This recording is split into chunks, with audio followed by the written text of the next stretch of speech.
Was the promotion a cruel mirage, designed to break me? The email landed like a poisoned dart, not confirming my expected ascent, but announcing Liam's. My stomach lurched, a sickening blend of disbelief and an icy premonition that this wasn't just bad luck. There had to be more to this agonizing twist of fate, a shadow lurking beneath the corporate veneer. The very air in the office suddenly felt suffocating, charged with an unspoken malice. The feedback session with HR felt less like guidance and more like an interrogation. Vague accusations of lack of leadership potential and interpersonal friction hung in the air, echoing unfamiliar criticisms. My mind raced, trying to connect these baseless slurs to my impeccable record.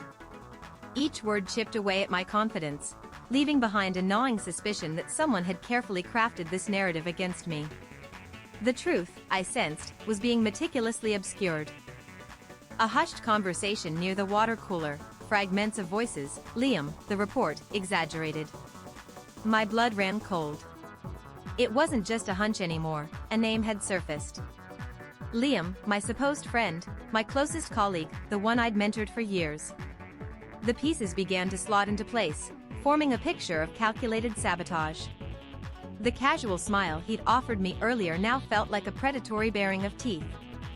The depth of the betrayal struck me then, a physical blow. My investigation began, quiet and methodical. I reviewed old project documents, cross-referenced meeting minutes, and analyzed communication logs.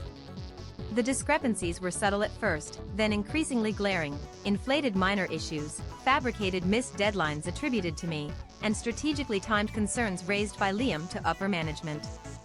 He hadn't just exaggerated, he had systematically fabricated a false narrative, meticulously weaving a web of lies to ensnare my career.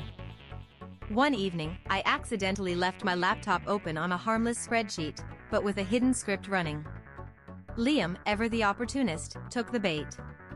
He accessed my computer, just as I'd anticipated. The script quietly copied his recent activity, revealing searches for how to discredit a colleague and corporate backstabbing legal. The evidence was irrefutable, his digital fingerprints all over his deceitful scheme. The burning ember of revenge ignited into a roaring inferno. My revenge would be precise, surgical. I couldn't just expose him, I needed to orchestrate his downfall using his own tactics. I began a subtle campaign, mirroring his methods.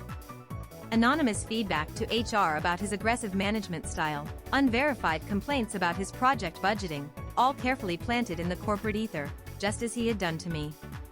Every step was calculated, a mirror reflecting his ugliness back at him. The tide began to turn. I overheard whispers about Liam's performance issues, problematic conduct.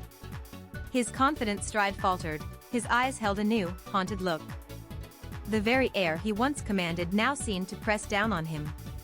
The irony was sweet, a bitter concoction of his own making.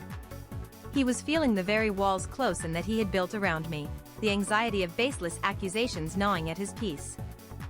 The final blow was struck during a high-stakes client presentation. I innocently highlighted a critical flaw in Liam's proposed solution, backing it up with irrefutable data that exposed his oversight, data he had deliberately hidden from the team. The client's face hardened, management exchanged uneasy glances, and Liam's face drained of all color. His carefully constructed facade shattered, revealing the incompetent liar beneath. It was the perfect public humiliation. Liam was demoted, then quietly resigned a few weeks later. The relief that washed over me was profound, but it wasn't just about his fall. It was about reclaiming my narrative, restoring my reputation. The company, now aware of his deceit, offered me the promotion I had originally deserved, along with an apology. Justice, though delayed, was undeniably served, a testament to resilience and unwavering resolve.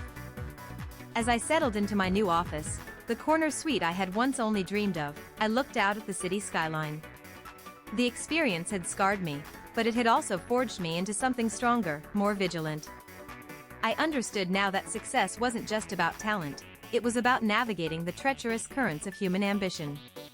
I carried the lesson with me, a silent promise to protect my integrity, always. The promotion was sweet, but the vindication was sweeter.